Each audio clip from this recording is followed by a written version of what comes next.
فدائے جانم قسط نمبر 1 تھا شمل خان کے دشمن سلطان کی غیر موجودگی میں اس کے اس عالی شان محل نما گھر کے باہر لگاتار گولیوں کی بوچھاڑ کر رہے تھے۔ امشال جو اپنے بیڈ روم میں بیڈ کے نیچے خوف کے باعث چھپی ہوئی تھی، روم میں کسی کے قدموں کی آہٹ سن کر سختی سے اپنے لبوں پر ہاتھ رکھ کر اپنی سانسوں کی آواز کو لبوں میں دبانے لگی۔ بچہ آپ کہاں ہو؟ باہر نکلو۔ اپنے آقا جان کی آواز سن کر وہ بیڈ کے نیچے سے نکلی اور سامنے کھڑے اپنے باپ کو دیکھ کر وہ روتی ہوئی بھاگی اور ان کے سینے سے لگ کر بری طرح سے رونے لگی۔ آقا جان، مجھے بہت ڈر لگ رہا ہے، وہ نم آنکھوں کو اٹھا کر ان کی جانب دیکھتی ہوئی سسک کر بولی۔ بچہ یہاں سے نکلنا مت۔ شمل خان سلطان کے لائبریری میں بنے خفیہ روم کا دروازہ کھول کر اس کے اندر امشال کو لے جاتے ہوئے پیار سے اس کے گیلے بالوں کو اس کے رخسار سے ہٹاتے ہوئے بولے، آغا جان مجھے چھوڑ کر مت جائیے پلیز۔ امشال ان کے سفید شلوار کے پائنچے کو خون سے بھرے کیونکہ باہر اندھا دھند فائرنگ کی وجہ سے ایک گولی ان کی ٹانگ پر لگی تھی۔ وہ ان کے خون کو پانی کی طرح بہتے ہوئے دیکھ کر روتی ہوئی ان سے بولی، میری جان، میں جلد آؤں گا، بس بچے تم یہاں سے مت نکلنا ورنہ وہ لوگ تمہیں مار دیں گے۔ شمل خان نے اسے سامنے صوفے پر بٹھاتے ہوئے کہا اور پھر اپنے قدم انہوں نے باہر کی جانب بڑھائے۔ نہیں آغا جان۔ امشال انہیں روم سے باہر نکلتے ہوئے دیکھ کر روتی ہوئی ان کے پیچھے بھاگتی ہوئی بولی، شمل خان تو تم یہاں چھپ کر بیٹھے ہو، اس عالی شان محل میں چھپ کر۔ تم نے سمجھا تھا ہم تمہیں نہیں ڈھونڈے گا۔ اپنے دوست کے بل میں چھپ کر تم نے بہت بڑی غلطی کی ہے۔ اب اس کی سزا تمہیں ضرور ملے گی اور تمہارے یار کو بھی تمہارے بعد اس کی سزا ملے گی اور پھر اس کی باری ہے۔ وہ اس روم سے باہر نکلنے ہی والی تھی کہ شمل خان ان ظالم لوگوں کو لائبریری کے اندر آتے ہوئے دیکھ کر روم کے دروازے کو بند کیے بنا سامنے کھڑا ہو گیا۔ امشال خان آدھے کھلے دروازے کے سامنے کھڑے اپنے باپ کو نم آنکھوں سے دیکھ رہی تھی، جو اپنی جان کی پرواہ کیے بغیر اس کی اپنی لاڈلی بیٹی کی جان بچا رہے تھے۔ ٹھا گولیوں کی آوازیں پوری لائبریری میں گونج کر لائبریری کو وحشت ناک بنا گئیں۔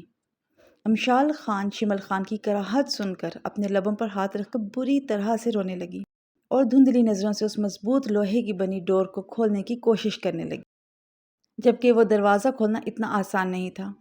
وہ خفیہ روم کا دروازہ تھا اور شمل خان کے نیچے گرنے پر بند ہو گیا۔ امشال خان شمل خان کا مضبوط وجود اپنی آنکھوں کے آگے بار بار آتے ہوئے دیکھتی صدمے سے بے ہوش ہو کر نیچے گر پڑی۔ ان کی ہمت کیسے ہوئی یہاں تک آنے کی؟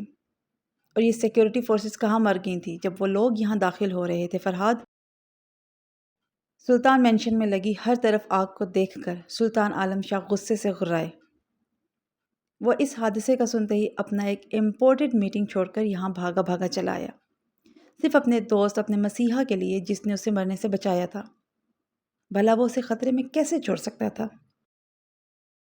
باس، سیکیورٹی کو مار کر وہ لوگ اندر داخل ہوئے تھے، فرہاد نے ڈرتے ہوئے کہا۔ شمل اور امشال وہ دونوں کہاں ہیں اس وقت؟ جب سلطان کو اپنے جگری دوست شمل خان اور اس کی بیٹی کا خیال آیا تو وہ سخت پریشانی سے اپنے سیکیورٹی فرہاد سے پوچھنے لگا۔ باس، میں نے انہیں ہاسپٹل بھیج دیا ہے، فرہاد نے کہا۔ ہاسپٹل کا سن کر سلطان کو شدید جھٹکا لگا۔ What, hospital? فرہاد، وہ لوگ ٹھیک تو ہیں نا؟ سخت پریشانی سے وہ فرہاد سے پوچھنے لگے۔ باس، امشال میڈم ٹھیک ہیں، بس انہیں چھوٹی موٹی چوٹیں آئی ہیں، جبکہ شمل سر کو ان کے لوگوں نے بہت زیادہ گولیاں ماری ہیں جن کی وجہ سے ان کی حالت کافی سیریس ہے۔ فرہاد کی بات پر ان کے قدم ڈگمگائے۔ فرہاد انہیں سینے پر ہاتھ رکھتے ہوئے دیکھ کر تیزی سے آگے بڑھا۔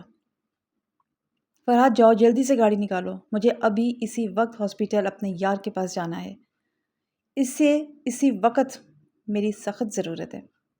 وہ گہری سانس لیتے ہوئے اپنی نم آنکھوں کو اٹھا کر فرہاد کو حکم دیتے ہوئے بولے۔ فرہاد ان کے حکم پر انہیں چھوڑ کر تیزی سے باہر نکلا تو اس کے باہر نکلتے ہی انہوں نے اپنی سرخ آنکھوں سے اپنے عالی شان محل نما گھر کو آگ کی لپیٹ میں دیکھتے ہوئے خود سے وعدہ کیا کہ وہ اپنے دوست اپنے یار کے اوپر قاتلانہ حملہ کرنے والے کو ہرگز زندہ نہیں چھوڑیں گے۔ وہ ہاسپٹل کے اس روم کی جانب بڑھ رہے تھے جہاں ان کا یار اپنی زندگی اور موت کی جنگ لڑ رہا تھا۔ سیاہ آنکھوں سے آنسو بہہ رہے تھے۔ سر، اس روم میں امشال میڈم ہے۔ فرحاد کی آواز پر وہ چونکے اور اس کے سامنے کے روم کی جانب اٹھی انگلی سے اشارہ کرنے پر وہ اسی جانب دیکھنے لگے۔ مسٹر سلطان، اچھا ہوا آپ آ گئے، آپ اس بچی کو سنبھالیں، وہ اپنے بابا سے ملنے کی ضد کر رہی ہے۔ روم سے باہر نکلتے ہوئے ڈاکٹر اظہر علی نے انہیں سامنے ساکت و جامد کھڑے پایا تو وہ ان کے قریب آ کر ان کے کندھے پر ہاتھ رکھتے ہوئے بولے، ڈاکٹر شمل، وہ کیسا ہے؟ وہ ٹھیک تو ہے نا؟ ان کے ذہن میں اس وقت صرف شمل خان گھوم رہے تھے، اسی لیے انہوں نے ڈاکٹر کی بات پر دھیان نہیں دیا۔ وہ ٹھیک ہے مسٹر سلطان، آپ ابھی اس وقت ان کی بچی کو دیکھیں، اگر اسی طرح وہ روتی رہی نا تو وہ بچی شوق کی وجہ سے یا تو کوما میں چلی جائے گی یا میموری لاس بھی ہو سکتا ہے۔ ڈاکٹر کی بات پر انہیں ہوش آیا۔ وہ ڈاکٹر اظہر سے کچھ بھی کیے بغیر روم کی جانب بڑھ گئے۔ دور رہو، میرے قریب مت آنا ورنہ میں تم لوگوں کو جان سے مار ڈالوں گی۔ وہ روم میں داخل ہوئے تو سامنے دیکھنے لگے جہاں 16 سال کی ایک معصوم سی لڑکی ہاتھ میں چھوٹی سی چاقو پکڑے غصے سے چیخ چیخ کر نرس کو اپنے قریب آنے سے روک رہی تھی۔ امشال بیبی، سلطان عالم شاہ نے پیار سے اس لڑکی کا نام لیا تو وہ لڑکی ان کی آواز پر پیچھے مڑی اور انہیں دیکھنے لگی۔ سلطان انکل، انہیں اپنے قریب دیکھ کر وہ روتی ہوئی چاقو دور اچھال کر ان کے سینے سے لگی۔ سلطان انکل، وہ لوگ بہت برے تھے، انہوں نے آغا جان کو… وہ ان کے چوڑے سینے سے لگی ان لوگوں کو سوچ کر ڈرتی ہوئی ان سے کہنے لگی۔ سلطان عالم شاہ اس چلبلی لڑکی کو اتنا خوفزدہ دیکھ کر اپنی مٹھیاں زور سے کسنے لگا۔ کول ڈاؤن بیبی، میں آ گیا ہوں نا، انہیں چھوڑوں گا نہیں جنہوں نے میرے بھائی کو اور میری بچی کو ہرٹ کیا ہے۔ وہ اسے خود سے دور کرتے ہوئے اس کے چہرے پر آئے بالوں کو اس کی کان کے پیچھے کرتے ہوئے اس کے رخساروں پر بہتے اشکوں کو صاف کرتے ہوئے بولے، سلطان انکل، آغا جان کہاں ہیں؟ مجھے ان کے پاس جانا ہے۔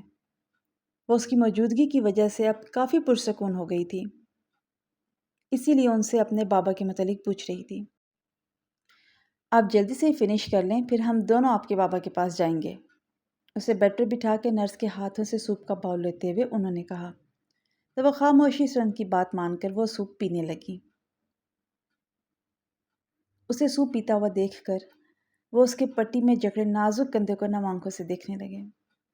وہ لڑکی شمل خان زادہ اور اس کے لیے بے حد اہم تھی۔ وہ دونوں دوست اسے جب بھی تکلیف میں دیکھتے تھے تو تڑپ اٹھتے تھے۔ آج اس بچی کو کسی نے اتنا ٹارچر کیا تھا تو بھلا وہ کیسے خاموش رہتے۔ جتنی جلدی ہو سکے فرحاد، شمل خان اور مشال کو میرے سیو ہاؤس پہنچاؤ، اب ان کا ٹریٹمنٹ وہیں ہوگا۔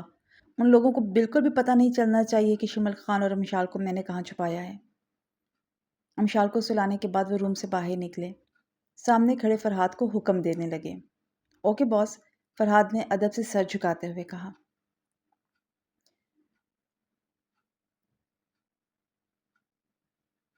جو شمل خان کے خاندان کے قتل کے وقت شامل تھے ان سبھی لوگوں کے بارے میں پتہ کرو۔ مجھے ان لوگوں کی لاشیں صبح ہونے سے پہلے ہر نیوز چینل پر نظر آنی چاہیے، انہوں نے سرد لہجے میں کہا۔ فرحاد اپنے باس کو اپنے اصل فارم میں آتے ہوئے دیکھ کر ڈر گیا۔ اوکے باس، فرحاد نے ڈرتے ہوئے کہا۔ بابا سائیں، اماں سائیں اور نینا آدی کو بھی سیو ہاؤس میں شفٹ کر دو۔ اپنی فیملی کے بارے میں سوچتے ہوئے وہ بولے تو ان کی بات پہ فرحاد نے بے بسی سے ان کی جانب دیکھا۔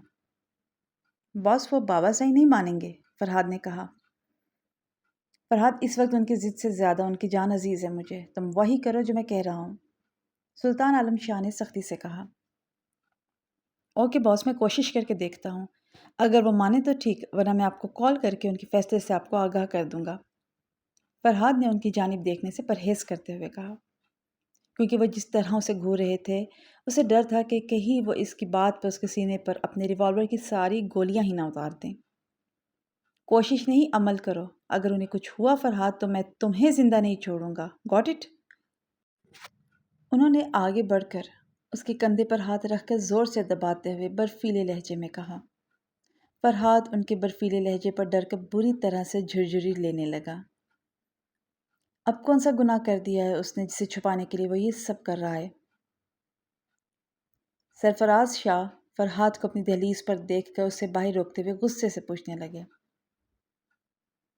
بابا سائیں، باس نے نہ آج کچھ کہا ہے نہ ہی کل، آپ انہیں ہمیشہ غلط سمجھتے آ رہے ہیں، وہ اتنے بھی برے نہیں ہیں، بس ان کے حالات نے ان کی امیج کو آپ کے سامنے برا دکھایا ہے اور دکھا رہا ہے، مگر باس کو آج بھی صرف آپ لوگوں کی فکر ہے، اسی لیے انہوں نے مجھے یہاں آپ لوگوں کے پاس بھیجا ہے تاکہ میں آپ لوگوں کے سیف ہاؤس میں لے جا کر محفوظ کروں، کیونکہ صرف ان کے دشمنوں سے بچانے کے لیے وہ آپ لوگوں کو کسی خطرے میں نہیں دیکھ سکتے ہیں۔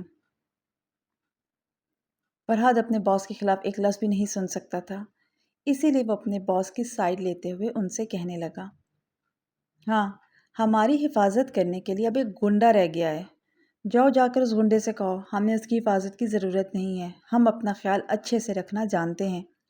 انہوں نے سخت نظروں سے فرحاد کی جانب دیکھتے ہوئے کہا اور قدم سامنے رکھے چیئر کی جانب بڑھائے۔ بابا سائیں، وہ گنڈا نہیں ہیں، وہ ایک بزنس مین ہیں، آپ انہیں گنڈا سمجھنا بند کر دیں اور میرے ساتھ چلیں، کیونکہ اس وقت آپ لوگوں کا یہاں رہنا سیف نہیں ہے۔ فرحاد نے چڑھتے ہوئے کہا، نہیں جاؤں گا، کیا کر لو گے تم؟ ہاں، مارو گے تو آؤ مارو، ان کمزور لوگوں کی طرح جنہیں تمہارا وہ شریف بزنس ٹائکون ہر دن دھمکاتا ہے، صرف اس لیے کیونکہ وہ ہم سے ملتے ہیں۔ انہوں نے غصے سے کہا، بابا سائیں، وہ آپ کی غیر موجودگی میں اماں سائیں اور نینا سے بدتمیزی کرنے آتے تھے، اسی لیے باس نے انہیں مار کر دھمکایا تھا تاکہ وہ یہاں دوبارہ نظر نہ آئے۔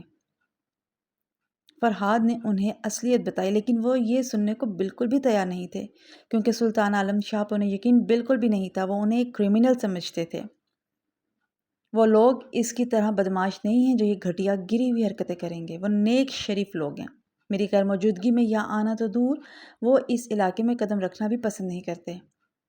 ان کی اتنی زیادہ بدگمانی پر فرحاد بے بس نظروں سے انہیں دیکھتا غصے سے باہر نکلا اور اپنی گاڑی کے قریب آ کر باس کو کال ملانے لگا۔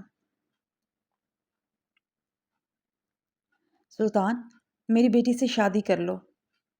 خون سے شرابور ہاسپٹل کے پرائیویٹ روم کے بستر پر اکڑی سانسوں کے درمیان اس کے جگری دوست شمل خان نے کہا، جسے سن کر سلطان عالم شاہ کو لگا جیسے ہاسپٹل کی پوری عمارت اس کے اوپر آ گری ہو۔ شمل یار، یہ تم کیا کہہ رہے ہو؟ وہ ابھی بچی ہے، مجھ سے بہت زیادہ چھوٹی ہے، اور میں ایک 30 سالہ مرد کیسے ایک اسکول کی 10ویں جماعت کی طالبہ سے شادی کر سکتا ہوں؟ سلطان عالم شاہ نے شمل خان کے ہاتھوں کو پکڑتے ہوئے کہا، مجھے پتا ہے سلطان میرے جگر، یہ درست نہیں ہے، وہ تم سے بہت زیادہ چھوٹی ہے، 16 سال کی ہے وہ ابھی، لیکن میرے یار حالات ایسے ہیں کہ ہمیں یہ سٹیپ لینا پڑے گا۔ اگر مجھے کچھ ہو گیا تو وہ میری بچی کو برباد کر دیں گے، اسے بھی میرے خاندان کی طرح ختم کر دیں گے۔ اس وقت تم ہو، صرف تم میرے یار، جو ان سے مقابلہ کر سکتے ہو، کیونکہ تم ان سے بھی زیادہ مضبوط بیک گراؤنڈ رکھتے ہو، وہ تمہارے ساتھ محفوظ رہے گی۔ شمل خان نے اٹک اٹک کر اپنی بات پوری کی۔ سلطان عالم شاہ نے بے بس نظروں سے اس کی جانب دیکھا۔ شمل یار، یہ میرے لیے بہت زیادہ مشکل ہے، جسے میں اپنی بھتیجی سمجھتا ہوں، اس سے میں کیسے؟ نہیں، یہ مجھ سے نہیں ہوگا۔ تم اگر مناسب سمجھو تو کیا میں اپنے چھوٹے بھائی سمیر سے اس کا نکاح پڑھوا دوں؟ وہ ہماری مشال کے لیے پرفیکٹ میچ ہے۔ سلطان نے شمل خان کی خراب حالت کو دیکھتے ہوئے اپنے آنسوں کو ضبط سے روکتے ہوئے کہا، نہیں سلطان عالم شاہ، میری مشال کے لیے اس وقت صرف تم پرفیکٹ میچ ہو۔ تمہارے ہوتے ہوئے میرے دشمنوں سے ہاتھ لگانا تو دور، اس کے قریب آنے سے بھی ڈریں گے۔ یار، تمہیں پتہ ہے میں جو پہلے تمہارے غصے سے سخت چڑھتا تھا، نفرت کرتا تھا، آج تمہارے غصے پر مجھے پیار آتا ہے، کیونکہ یہ تمہارا غصہ میری امشال کے لیے ایک مضبوط قلعہ ہوگا جس میں وہ رہ کر محفوظ ہوگی، کوئی برا سایہ اس تک نہیں آئے گا۔ تم اس کے لیے مضبوط سہارا ہو سلطان، اور کوئی نہیں۔ شمل خان نے کھانستے ہوئے کہا، سلطان عالم شاہ، اگر تم نے انکار کر دیا تو میں سمجھوں گا تم نے مجھے کبھی اپنا سمجھا ہی نہیں تھا۔ شمل خان اسے خاموش دیکھ کر اکڑی سانسوں کے درمیان بولا۔ سلطان، جو ان سب باتوں کو سوچ رہا تھا، شمل خان کی بات پر تڑپ کر اس پر جھکا اور اس کے ہاتھوں کو مضبوطی سے پکڑ کر سرخ نم آنکھوں سے اسے دیکھنے لگا۔ شمل میرے یار، یہ تم نے مجھے کس مقام پر لا کھڑا کر دیا ہے؟ میں نہ ہاں کر سکتا ہوں نہ انکار۔ اگر انکار کر دیا تو اس معصوم کی زندگی خطرے میں ڈال دوں گا، اور اگر ہاں کر دیا تو میں خود اپنی نظروں میں گر جاؤں گا، اپنا رشتہ، اپنا مقام کھو دوں گا۔ سلطان عالم شاہ شمل خان کے خون سے تر چہرے کو پکڑتے ہوئے اسے بے بس نظروں سے دیکھتے ہوئے گلوگیر بھاری نم آواز میں بولے، سلطان میرے جگر، میرے یار، ہمت کرو۔ اگر تم اس وقت ٹوٹ گئے تو مشال کو کیسے سنبھالو گے؟ میرے دوست، ابھی اور امتحان بھی باقی ہیں۔ تم دونوں کے لیے بھی میری بچی کو اپنے باپ کی جدائی بھی تو سہنی پڑے گی، پوری زندگی کے لیے، اس آنے والے وقت کے لیے بہادر بنو، شمل خان نے درد بھری آواز میں کہا۔ شٹ اپ شمل خان، تم نے ابھی بہت کچھ دیکھنا ہے اور ان لوگوں سے بھی ہم دونوں نے مل کر بدلہ لینا ہے جن لوگوں نے تمہارے پوری نسل اور پورے خاندان کو ختم کر دیا ہے۔ سلطان عالم شاہ شمل خان کی بات پر سخت غصے سے اسے گھورتے ہوئے بولے تو اس کے غصے سے سرخ ہوتی ہوئی کھڑی مغرور ناک کو دیکھتے ہوئے شمل خان درد کے باوجود بھی مسکرانے لگے۔